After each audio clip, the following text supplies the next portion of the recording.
একটা মজার জিনিস ইমাজিন করতে বলি। সাপোজ আপনি আপনার মতনই আছেন, তবে আপনি ইসলামের ব্যাপারে কিছুই জানেন না। এই অবস্থায় আপনি টাইম ট্রাভেল করে 1450 বছর আগে চলে গেলেন, এবং গেলেনই মক্কা শহরে। ওখানে রসুলুল্লাহ সাল্লাল্লাহু সাল্লাম তখন মাত্র ইসলাম প্রচার করা শুরু করছেন, কিন্তু ওই মুহূর্তে কিন্তু আপনি একজন কাফের অথবা মুশরিক হিসাবে সেখানে থাকেন। আপনি যদি তার বাণী শুনতেন, ওনার ইসলাম প্রিচিং শুনতেন, knowing what you know about yourself, আপনি নিজেকে যেভাবে করে চিনেন, আপনি কি ওনার কথা শুনে ইসলাম গ্রহণ করতেন?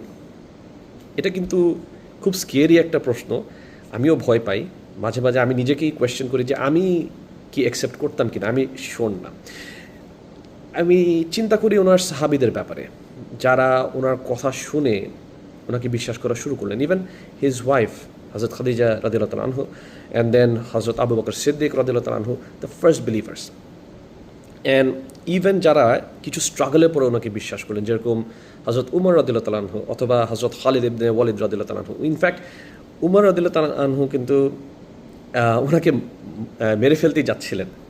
ওই সময় ওনার বোনের কাছ থেকে যখন ইসলামের ব্যাপারে জানলেন, উনি কিন্তু অ্যাকসেপ্ট করলেন। ইভেন খালিদ ইবনে ওয়ালিদ রাদিয়াল্লাহু তাআলা আনহু, উনি কিন্তু ইসলামের এগেনস্টে one of the staunchest enemy ছিলেন। He was a general for Quraysh, one of the most brilliant generals in fact. And উনি এমনই কনভার্ট হয়ে গেলেন যে he became one of the আশরা মুবাশশারা, ওয়ান অফ দ্য বেস্ট 10 সাহাবিজ অফ ইসলাম, যাদেরকে গ্যারান্টি করা হয়েছে জান্নাহ while they were alive.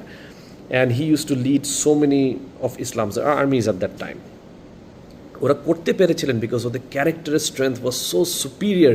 ওদের ইগোটা কিন্তু ওরকম ছিল না যে তারা যে একটা সত্য কথা যখন শুনবে তারা ওটাকে আউটরাইট রিজেক্ট করে দিবে। কিন্তু আজকালকার দিনে আমাদের হয় কি, আমাদের ইগোটা এত খারাপ অবস্থায় পরিণত হয়ে গেছে যে আমরা না কারো কথা শুনতে চাই না, কোনো লজিক দেখতে চাই না।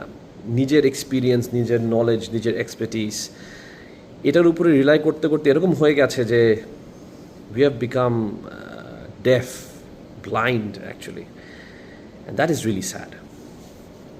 আমাদের জেনুইনলি উচিত আমাদের মনটাকে না একটু ওপেন করা, আমাদের শিক্ষার যে জায়গাটা এটার ব্যাপারে আর একটু উদার হওয়া, so that we become more open to learning. আমরা যেন আরও শিখতে চাই, আমরা যেন শিখা বন্ধ না করে দিই। So yes, ask yourself this question: would you have accepted Islam if Rasulullah sallallahu alaihi wasallam preached to you directly? Maybe so, maybe not. I'm not sure. But hope this has given you food for thought. Assalamu alaikum wa rahmatullahi wa barakatuh.